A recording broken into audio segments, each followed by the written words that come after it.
Hi, my name is Samantha and welcome to today's video. Today we're going to be making sponges from trash. Let's get into it. So I've been collecting produce bags that have mesh on them for a couple months now. Apple bags don't tend to have mesh on them, so I haven't found use for those, although they are good, like, reusable bags. I don't know what to use them for. I know that it's not as good to buy produce in bags, so please don't come after me in the comments, but I am trying to put this to a second life, a second use. You could just leave these intact how they are and just take them to the grocery store and, you know, fill them up with other fruits and vegetables, or you could just cut out the mesh and then make reusable produce bags. That's another option too. I've also seen multiple different versions of the sponges. Currently the sponges I use look like this. So it's a pack of about 12 sponges, I think. I'll have it linked down below. I do the dishes and then I throw this in the wash. I don't use the same sponge twice until it's been washed. I'm hoping to put these bags to a second use, give them a second life. I have a bunch of different types here. There's no exact measurements I have in mind. I just want to make the most of what I have. So the first step is I'm going to get all of the mesh off of the plastic and then put the plastic in the recycling. So like I said, right now the idea is just to get this piece of mesh off so we can use this. The easiest way I found is if you just get it started and then you just pull, the mesh will come off, and then just go along the next direction.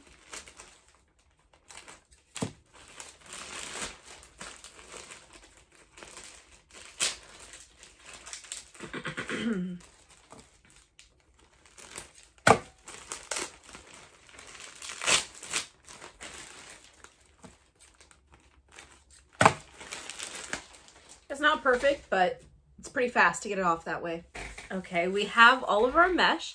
So the goal today is just to make a sponge with each piece of mesh. I want it generally to be about this size, but like I said, it's not an exact measurement here. So like for these ones, for example, I'm just going to fold it in half and then I think fold in thirds. Let's see how that looks. Fold it like that. That looks pretty good. So that's what I'm gonna do for these guys. And right now what I'm gonna do is just put some stitches down this way just to hold it in place, and then we'll move on to the next step. I'm gonna get all of these guys folded into a rectangle shape and then stitch down whatever is loose around the outside so that it stays a rectangle. Step one complete. So I have our little just folded pockets here and I just did a stitch along the open edge. I definitely think like this one is not great. So this was an onion bag. All of the orange bags did a lot better because there was a lot more fabric. And the ones from Sam's Club were definitely the best because I was able to fold them in a manner where all the edges are on the inside. You could certainly stop right here and just use this as a sponge, but I want to take it one step further. Remember these scraps that we wanted to do something with? So I'm going to give these pieces of scrubby a backing so that they have a little bit more body to them. I have also seen where like you make a pocket and you can stuff them to make them like more voluptuous, but I don't see the point. I mean, I've been using these forever and I'm perfectly fine with that. So I'm just going to find the most appropriate piece of scrap, and I might have to piece things together, and I'm going to create a backing for this. So it's going to end up with one piece of scrub and 2 pieces of fabric, and I'll show you how we'll assemble. It looks like these strips are actually the perfect size, so hopefully this is enough to do all of these sponges. So here we have our scrub piece and our 2 pieces of fabric. So we're going to, this is going to be the front and this is the back. So what we'll do is just sandwich the scrub in the middle, and we're going to sew along all 4 sides, leaving an opening. So I'm going to do this to all 6 sponges.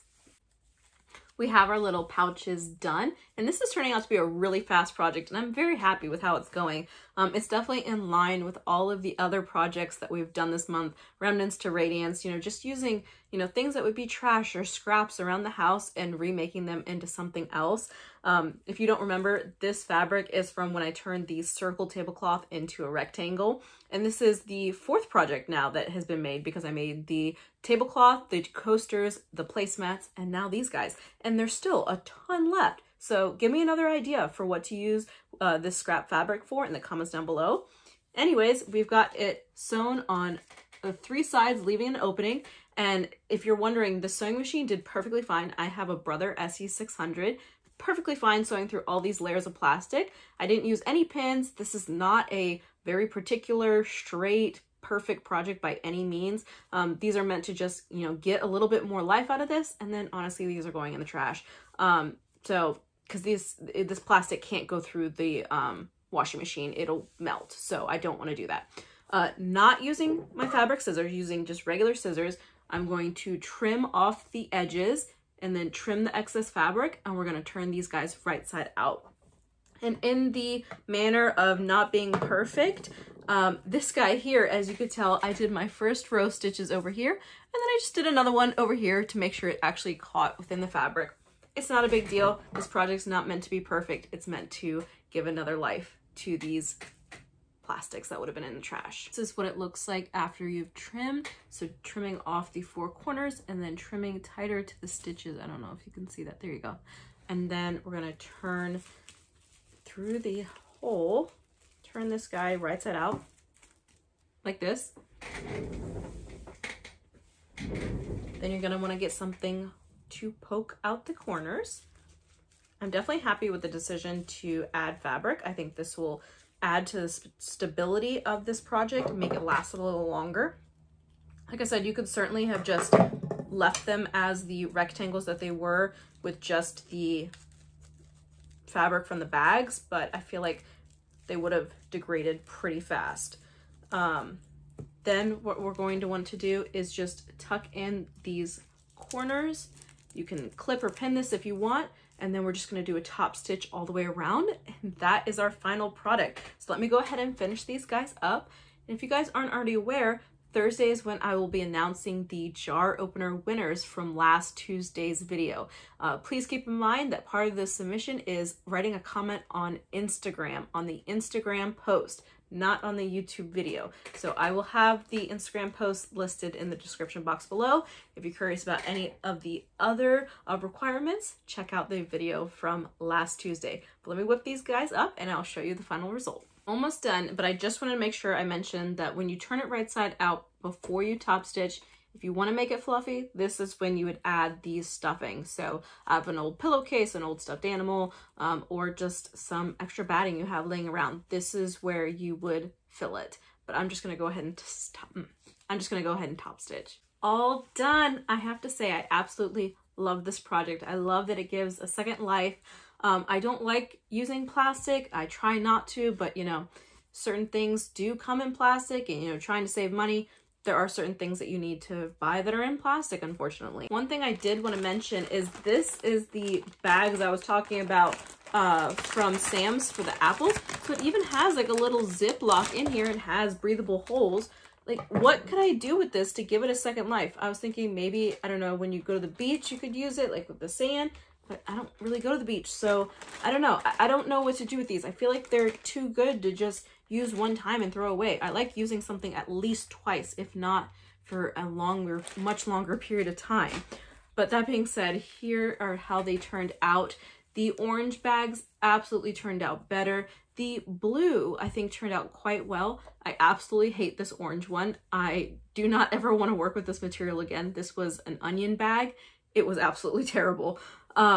I did the multiple layers because I was thinking, you know, as you're using them, the layers are going to start rubbing off and going to make it less useful. So the more layers you have, the longer it will last. They are quite thick. I don't know how that's going to work as far as the cleaning effectiveness, but I will definitely start collecting the bags again now that I've used up my stash, and we will do another video. I'll do a follow-up on how these guys turned out, and we'll do another project. Let me know what you guys think in the comments down below. Please don't forget to like and subscribe, and have a wonderful day.